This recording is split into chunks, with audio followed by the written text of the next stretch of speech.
So, with that, I hope you've enjoyed the boat tour. I guess a couple of things just to wrap up the story.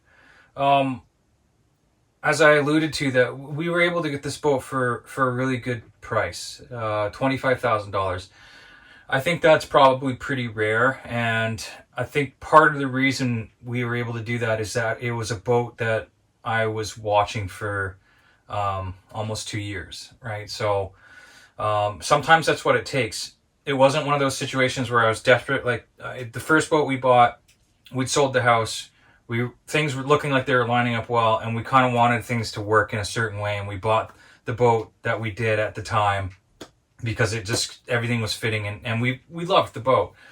But I think one of the things that I learned from that experience, and what I've learned from my experience providing brokerage services, is that it really is to your advantage to not be in a hurry, right? To really have a pretty clear criteria, a very clear criteria of what it is you're looking for from a boat, and having the time to make sure that there's no pressure for you to buy that boat, that it encompasses all of the qualities that you are looking for, and it's within your budget, and it's the right time and the right place for you, because you're buying a lot more than just a boat. You're buying its maintenance history, the quality of the character of the people who owned it before. You're buying the community where the boat is in and the trades that are available to you, and all of that stuff it's a bigger picture than just the boat. So this one I had the advantage of having met the owners, having got to know her throughout almost 2 years of representing her boat as the broker, and communicating to her the barriers to completing a sale. Namely that the boat had sat for 5 years, so it wasn't in completely turnkey condition. It wasn't at the dock and ready to go. So there's always a question mark around a boat that's in storage, especially over a significant amount of time. So what did that mean for us? The fact that the boat had sat for 5 years meant that I needed to get the engine running again, which it started up relatively easily, but that means servicing all the components of the engine. So, obviously the basic oil change, filter changes, belt changes, impeller changes, all the rubber pieces that over time are going to go stale and break up inside of your heat exchanger and that kind of stuff. So, fairly easy stuff, fairly minor stuff, but enough that, some folks, especially if they're not as experienced, it's going to be a cost component to them. They're going to have to hire a mechanic to go through the engine and make sure that everything's as it should be, and address any of those issues that come up. Nothing major for us. I had to reposition like the rack core filter and reposition the location of the remote oil filter and these kind of things, right? So all stuff that's easily well within my wheelhouse and wasn't a big issue. Like I said in the video, completely clean and detail the engine, remove all the foam stuff, because it's when you come and look at a boat that's been sitting for a while and it's going to be covered in all that foam insulation and any old residual oil or coolant that was around or whatever, everything's sticking to it, so it looks bad, right? As you could see from the video, it cleaned up brilliantly. It looks great, right? So, a little bit of elbow grease, and all of a sudden, that $25,000 boat looks fantastic, and you're like, wow, how did we pull that off? But you're seeing the end result, right? You're not seeing the part before. I'll show you some photos of the way the salon was, for example. We put in a used charger inverter, so $100. So that gives me a 1,000-watt inverter. Of course, I'd like to have a 3,000-watt inverter, but that's what was available to me at the time. It was pre-owned. It was functional. It was $100. So I could wire that in, and of course, it would have cost a couple $100 more for the proper fuses and blocks and all that kind of stuff, right? Fuse blocks and fuse and the wiring and the sub panel that I put in for the inverter, for the receptacles and these kind of things, right? So of course, I would have tripled the cost on that just doing the installation and my time. So if you have the skills, that's where there's really significant cost savings for you. And so the batteries were shot when we bought the boat. 2 or 3 of them were completely swelled out. And so immediately, if you were, for example, having a survey on a boat and that was seen in the survey, that would raise the question of, oh, my backdrop changed. Let me fix that. That's ugly. At this point, I want to take a quick break and introduce you to a new concept, the sailor's paradox. Similar in concept to the fire triangle, you need all 3 conditions for success, and the removal of any one will snuff out your flame of success. And you've all heard the old saying, there's good, cheap, and fast, and you can only pick 2. This is a combination of those 2 ideas. There's time, money, and skills, and you can only pick 2. If you have time and money, you don't need as much skill. You can hire the skills, but you will need the money and you will need the time because you will be waiting on the talent to show up and do their thing. If you have time and skill, you will save yourself a lot of money, but you will need the time to apply that skill and do the work. If you have skill and money, you don't have as much time because your skills are in demand and that's how you make your money. Time equals money. Yeah, so say you had a survey done on a boat and, the surveyor comes on and sees the batteries are swollen. That could pose all kinds of questions about the charger. Is the charger wired correctly? Is solar wired correctly? So there's all these things. And on a boat that's in storage where everything's disconnected, shut off, it's very difficult to assess those components and the equipment without the boat being in service and being able to test it all and check your amperage and check voltages and check hot spots and the wiring and all that kind of stuff.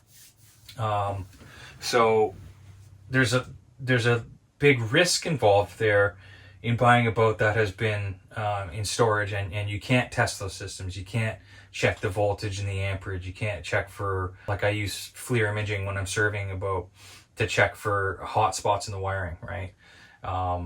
Which is due to poor connections maybe or bad wiring and the resistance is creating heat and if it's outside of spec, then that's going to create issues with your breakers and your fuses going and your batteries. Maybe they're overcharging and that's why they're swelling and they're not properly regulated. So these are all the question marks and the risks that are involved in buying a boat that's in storage. You can't test those systems out. So, that was the risk I was willing to take based on the history I had of the boat, based on an old survey that they were able to provide me of when the boat was last in service and things were switched on and tested. So I knew that, you can always give up the ghost, right? So when you turn off all that equipment, sometimes the magic leaves the electronics, right? And it doesn't ever come back. So, what an old survey might tell you, it just gives you a snapshot of where that boat was then. So, and then it's a factor of like a probability of like 80% of that stuff might come back online, right? But you just don't know.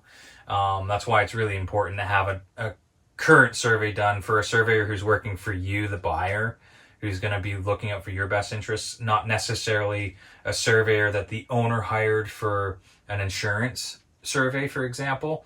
And I'm not saying that this happens. I'm not saying it doesn't happen, but maybe a surveyor is going to be a little easier on their client when their client's paying them to do an insurance survey. A good ethical surveyor is just going to go through and report the condition of the boat regardless, right? But when you're the buyer, that surveyor is working for you. He's going to be scrutinizing the boat with your interests, with your best interests in mind. He's going through all those systems to make sure that you're fully aware, or he should be, to make sure he or she, to make sure that you're fully aware of any potential cost factors, safety factors that you're going to be, taking responsibility for as the new owner. So $100 inverter charger. The batteries were shot. So all new batteries, we put all new batteries in the boat. What we did was put in 6-volt AGM golf cart batteries in series parallel to give us a 12-volt system. Those batteries were free because a year or so prior, a couple guys made a post on the local Facebook group saying, oh, we've upgraded our system to lithium And we have these batteries that are maybe a year or so old and we don't need them anymore.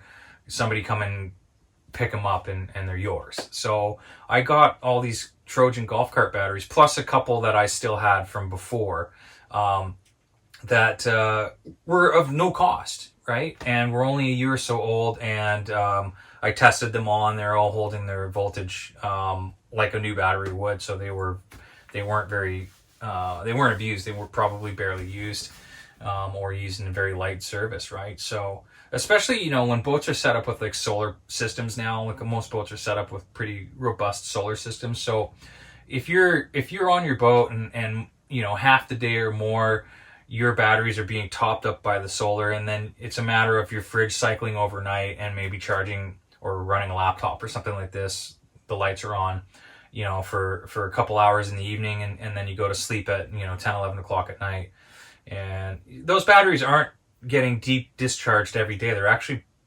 being used pretty modestly. So the batteries will last a long time. Like manufacturers will say a set of Trojan AGMs are going to last you 6-7 years if used regularly according to their specs, and you can get 10 years out of a set of batteries, right? So here's an example of ways that you can get a boat for 25 grand with minimal overhead, get that boat back online. Like, sure, it'd be great to have lithium system in this boat eventually in that, but I was able to take the boat and do these couple key critical improvements and get the boat to this level of reliability and serviceability and comfort for a relatively small expense.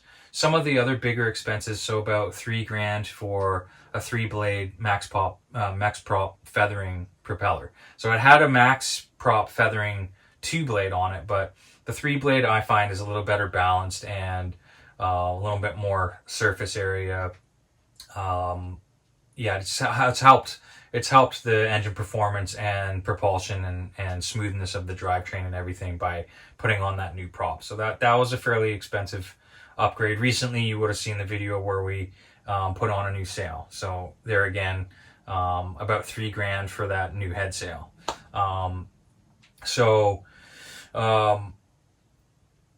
those are the improvements that we've made. I'm trying to think of anything else. So our dinghy, for example, is another example of a cost savings. We have a great 9-foot or 9.8 AB rib, right, with the aluminum bottom. Great dinghy. It was probably about 6-7 years old. We bought it used. So there's an example again of where a dinghy like that new's $8-9 grand or something like that for that dinghy brand new now. Maybe in around that $9,000 or something like that for that brand new dinghy. So significant savings in buying that dinghy used. I think we got that dinghy for like $3,500 or something like that. And I had to do a couple of repairs where there were some leaks in it. It's a Hypalon dinghy, and there were some spots where it had run across, barnacles or something. There's some pretty good gashes in the outer layer of that cloth, right? So it was just the webbing sort of material beneath, and air was leaking through that. So I made a repair on that dinghy. So again, a fairly minor repair to have a very high quality dinghy in near new condition. So another example of those little things where if you're willing to put in the sweat equity, you can get a lot of value for very little expense. And that's the key here, right? Is if you're paying for the expertise, things are going to get very, very expensive, right? So you're better off getting the boat that's in as near perfect nick as possible, sitting at the dock, right, in the water, sails on, systems all testing well in a survey. It's demonstrably functional boat, and there's always going to be little maintenance items, but you know what you got. So that's one path. You're paying the max of your budget, buying the boat as much as you can get for your money in the beginning, right? The other path is buying a boat that you're aware of some deficiencies, and you're going to be relying on expertise to get the boat to the level it needs to be at for you. And that's going to be expensive, and there's a huge question mark around just to what extent that's going to cost, because when you're paying for professionals, there's a lot of unknowns in that. The length of time it's going to take to complete the work, whether their quoting is accurate, availability of parts and equipment, and just how quickly they're going to be able to pull that all together for you. And then the other path is a lot riskier, but when you have your own skill sets and you're aware of your abilities, and you can reasonably determine the risk, like we did with this boat. I went through it pretty carefully and checked it all out myself, relying on my skill set, and was pretty comfortable with the knowledge I had of what was going to need to be done with this boat. And toilet, for example, I think I mentioned in the video, toilet rebuild kits. So another $300 or so maybe for the toilet rebuild kits, because again, sitting for 5 years, all the rubbers and stuff in this climate, they dry out, they shrink up, so any of that stuff's not going to work as well. But the advantage to buying a boat in this kind of climate, the Sonoran Desert, is it is very dry, so the woodwork is staying nice and dry. Like the boat's closed up and sealed up like a tomb. And it's like entering a tomb after 100 years, 1,000 years. It's dry in here, there's no mold, there's no moisture, everything is good, right? The bilges are dry. So those are sort of, just talking quickly about it. We'll probably go into more detail in future videos about tips and tricks about, what it is you're looking for in a boat, how to find those deals, how to sort of assess the risk and reward relationship when you're looking for a used boat.